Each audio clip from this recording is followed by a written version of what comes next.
Hammaga xayrli kun o'rtoqlar. Kun qizigandan qiziyapti.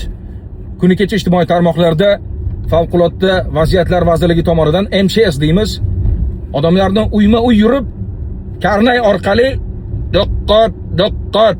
Ya'ni mana shunday ruhda zarurat bo'lmasa ko'chaga chiqmanglar, chunki 45-47 daraja issiq bo'lishi kutilmoqda va bu xavfsiz emas mazmunidagi bir videoga ko'zim tushdi.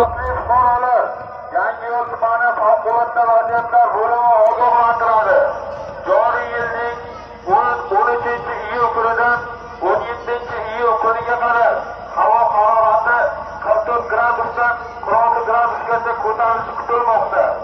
Shu munosabat bilan soat 12:00 dan 16:00gacha zarurat bo'lmasa ko'chaga chiqmaslikni, ayniqsa bolalaringizni issiqda qoldirmasligingizni hamda quyosh ta'sirida qolgan oziq-ovqat va ichimlik mahsulotlarini iste'mol qilmasligingizni so'rab qolamiz.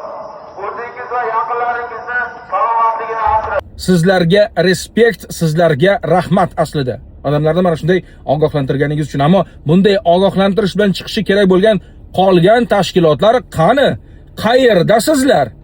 Nima uchun to'g'ridan-to'g'ri quyosh nuri ostida bo'lish inson salomatligi, xususan inson terisiga zarar yetkazishi mumkinligi va alohida holatlarda teri raki, teri saratonini chaqirishi mumkinligi haqidagi bayonotlar qani? Nega jimsizlar? Nega gapirmayapsizlar? Qani tashabbus?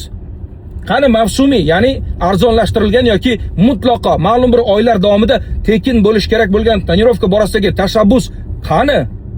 Shunchalik baribirmi sizlarga?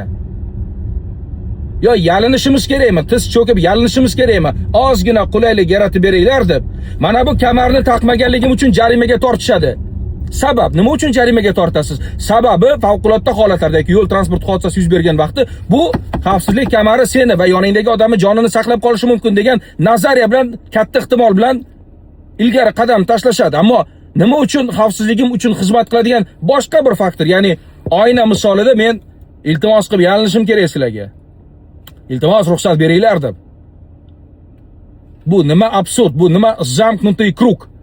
Bu mantiqsizlikni, bu shafqatsizlikni yechimi bo'lish kerak. Qani qonun ijodkorlari? Qani sog'liqni saqlash vazirligi?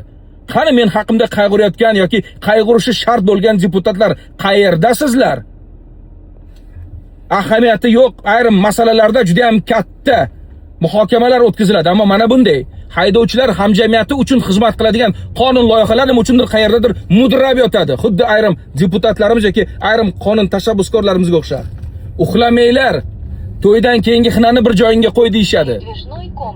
Tonirovka masalasi aynan chillada hal bo'lish kerak edi. Ammo hal bo'lmadi. Bu hech qanday oqibat keltirib chiqarmasligi mumkin. Ha, ayrimlar o'tirib o'ylashi mumkin. Nima ham bo'lardi? Ruxsat bermagan taqdirimizda hech narsa bo'lmaydi. Ishonchsizlik ortadi sizga nisbatan.